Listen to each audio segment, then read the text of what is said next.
Baik, itu yang pertama. Alam sebagai yang sakral. Nah, yang kedua, ini mungkin cara-cara orang Jawa menghormati alam. Ada pandangan di kalangan masyarakat Jawa, alam itu lingkungan sekeliling kita, semesta sekeliling kita, itu hakikatnya ya kita, keluarga. Jadi seperti kemarin ya Aldo Leopold dan kawan-kawan yang mendefinisikan ekosistem itu yang menjadikan kita menganggap keluarga tidak hanya manusianya, tapi juga alam semesta sekeliling kita, lingkungan sekeliling kita itu adalah keluarga kita. Nah, ini di kalangan masyarakat Jawa itu praktek-praktek seperti ini itu sudah jalan lama. Mungkin teman-teman pernah dengar istilah Bopo Angkoso, Ibu Pertiwi. Jadi langit adalah bapak dan bumi adalah ibu. Oh, itu persis seperti ideal untuk menjadikan lingkungan kita ini sebagai keluarga. Kemarin di para filosof barat diimpi-impikan agar orang itu menganggap lingkungan ini seperti keluarga sendiri. Sejak dulu masyarakat Jawa ya sudah menganggap pertiwi atau bumi ini sebagai ibu, langit ini sebagai angkasa. Ya berarti jangan dicemari, jangan dirusak, jangan dijajah, dirajah, diperkosa. Karena dia ibu kita sendiri, bapak kita sendiri. Mungkin juga teman-teman pernah dengar istilah kakang kawah adi ari-ari.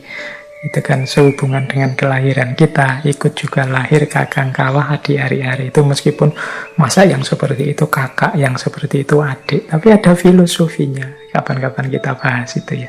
Karena kita waktunya agak terbatas untuk membahas filosofi ini. Tapi setidaknya bayangan yang seperti itu disebut bapak, disebut ibu, disebut kakak, disebut adik. Itu berarti di Jawa sudah muncul tradisi menganggap keluarga bagi lingkungan yang ada di sekelilingnya.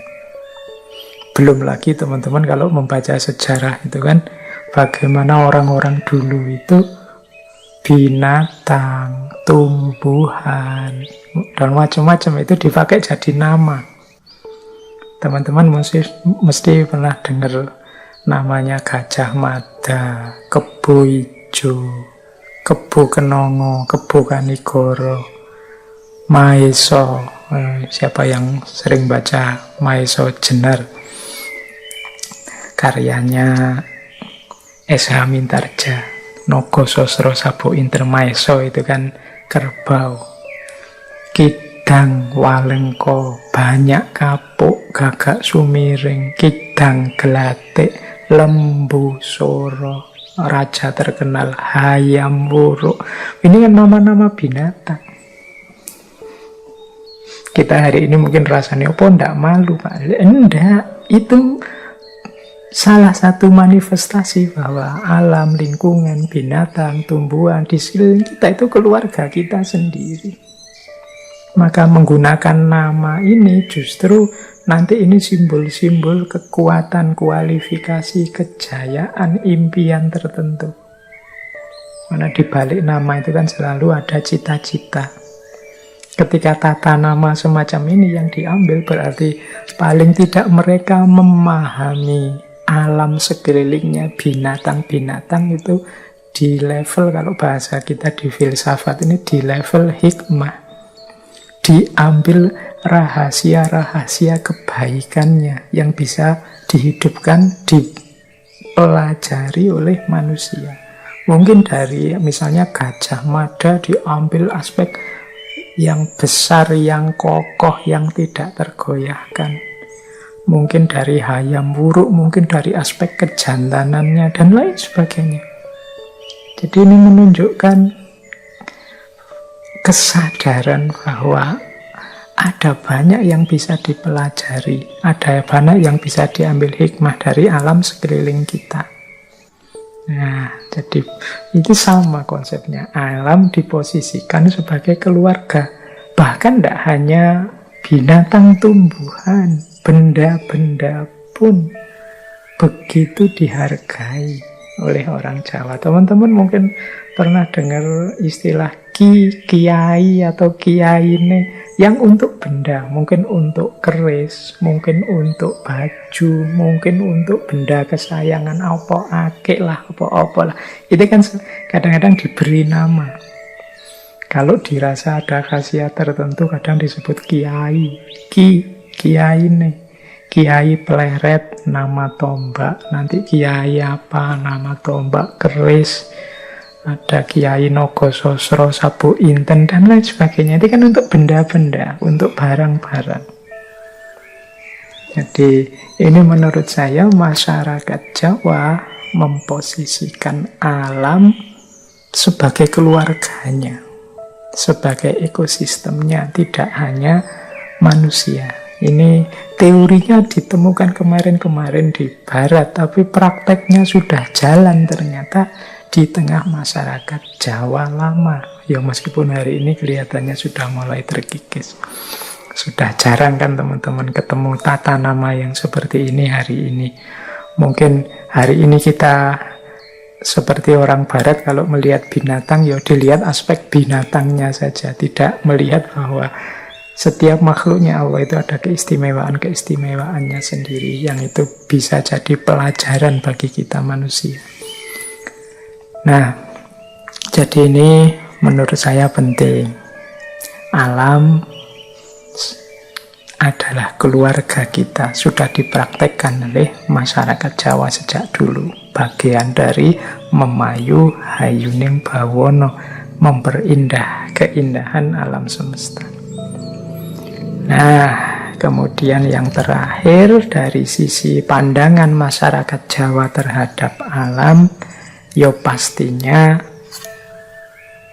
ada kesadaran kekhalifahan. Kesadaran kekhalifahan itu ya manusia tetap sadar bahwa dia mendapat banyak sekali anugerah, banyak sekali fasilitas dari Tuhan pada dirinya, khususnya adalah aspek akal budi, sehingga tetap dia pun merasa ada tanggung jawab juga terhadap alam. Kita mengambil banyak dari alam, tapi juga jangan lupa tanggung jawab kita pada alam semesta. Kalau masyarakat Jawa sehubungan dengan tanggung jawab ini punya 3 istilah yang populer sekali. Yang pertama momong, yang kedua momor, dan yang ketiga momot. Nah, ini 3 istilah sehubungan dengan tanggung jawab terhadap alam. Kalau kita tarik ke sana, maka momong itu berarti menjaga.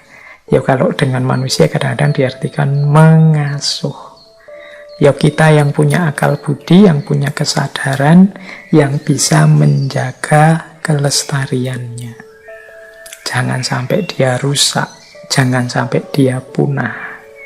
Sebagai manusia yang lebih berbudi dan berakal dibandingkan semua makhluk yang lain, manusia punya kewajiban untuk momong, menjaga dan mengasuh.